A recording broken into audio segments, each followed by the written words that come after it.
Yo, what is good, my anime people? What is good, yo?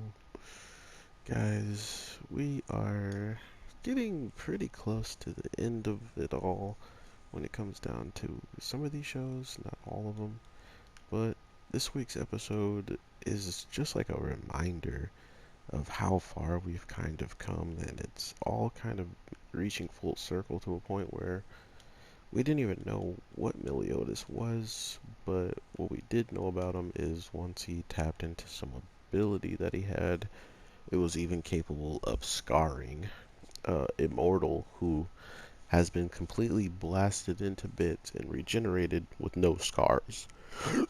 Like, no noticeable scars. He's been cut in half in every situation you could probably think of and left no scars. But for some reason, Meliodas' ability, or his black flame, does it, and I guess you can say that he doesn't get hit by any black flames by any other commandments and stuff, so that's maybe why he doesn't get scarred, and it's just a black flame in general.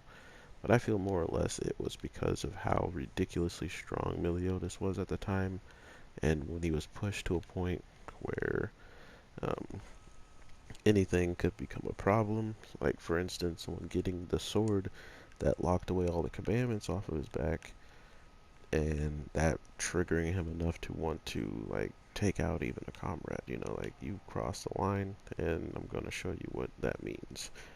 To now, where he's straight up reforming with his brothers, and even though they're forming a group, you can kind of tell there's some hostility there, right? Like there's something going on between them that clearly points the finger towards them not being the best of friends throughout this journey or throughout this transition that they're going to be going through.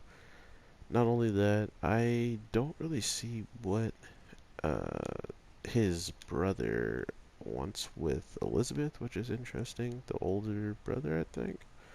Um, or like the middle brother. I can't remember their age differences now, but the one that starts with an E is all of a sudden reminded of some kind of dream of Elizabeth that he has that seemingly is her, and for whatever reason, because he sees it, he acts on it instantly, which maybe it's just his dumb way of being like, I want to get a hold of her so I can question her about these memories, like I don't want to do it in front of anybody, so I'm just gonna take her for myself. Or maybe he does know, why he's having those dreams about her and stuff, and why she's pretty much stating the fact of, did you get in a fight with your brother again?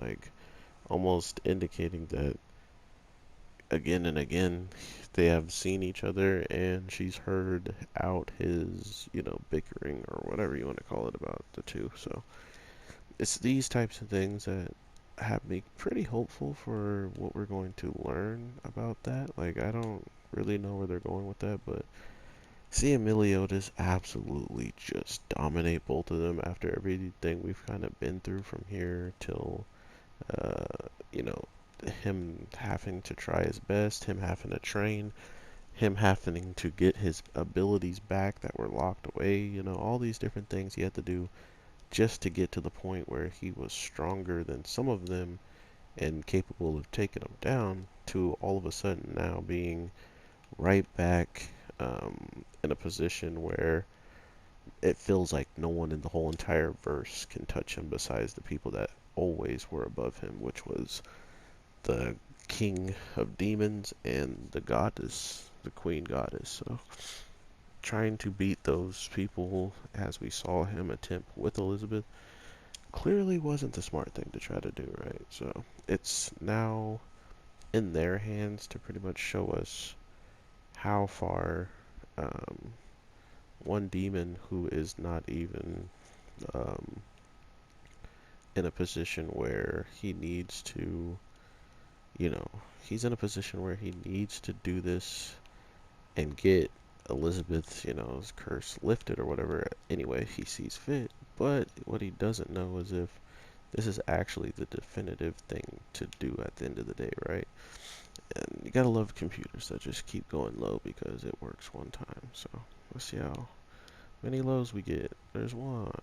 But anyway, at the end of the day, I think everything I've seen with Seven Deadly Sins story-wise and like just character development-wise, one of my favorite moments is now Meliodas kind of just taking this full stand and full like rush of whatever he has to do, he's gonna do it. And it kind of makes you wonder when he came up with this idea of doing this. Like, was it because of all the times of him losing his emotions, or was it just a random encounter of um, death that once he, supposedly when he goes to death or, when he dies, he has some like things he has to do before supposedly coming back or whatever. Like I think he saw his father or something like that. But it's one of those things where you're kind of just left to wonder what has been going through Meliodas' mind for so long to get to this point. And we know that he's seen her get bodied all those times, but what made him think that this is the only way, and that even, the love that she has for him is fake and stuff? Seeing how all of his emotions are gone, he really has no idea why someone like her could be still clinging on, which maybe this was also, I'm dead. Maybe this is also a sign of someone else's work. Like who else would want Meliodas to continuously lose his emotions as well than just the father, the brother who clearly wants Elizabeth, right? Like imagine if he knew they were having a relationship. That's why they maybe were fighting, and she didn't know why they were fighting, but they were fighting. And he gives the idea of like, hey, if his emotions are gone, then maybe he'll be, just this killer of a person. It feels more plausible now that there's some other working pieces to his downward spiral as his punishment. But regardless of all that, I hope you guys have an amazing day, night, evening, whatever the case may be. I will be talking to you sooner than later with whatever drops on Thursday, and I hope you have an awesome one. So with that being said, peace.